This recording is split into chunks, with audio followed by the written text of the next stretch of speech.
And what about the issue? Can the government afford it? I mean, huge amounts, hundreds of billions spent on lockdowns and supporting businesses and individuals during the pandemic. Presumably, they can only go so far if this is a cost of living crisis for years to come.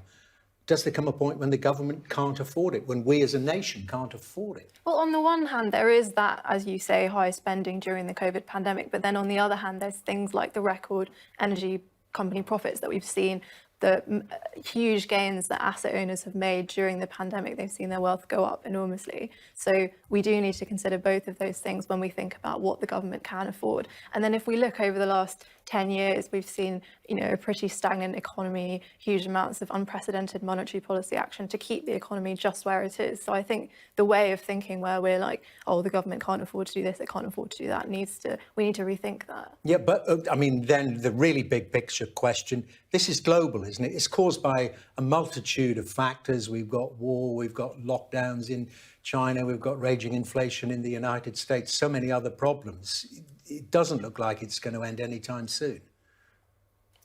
Yes, it's to do with global factors, but then how we respond to that is within our gift. Like France has enough domestic energy capacity to meet its needs, and therefore it was able to take much stronger action than we were on making sure that consumer prices stayed low. So what we need to do is make that investment in things like nuclear power, solar power, wind power, retrofitting, gas reservoir capacity, so that when the next crisis comes, we can do that as well.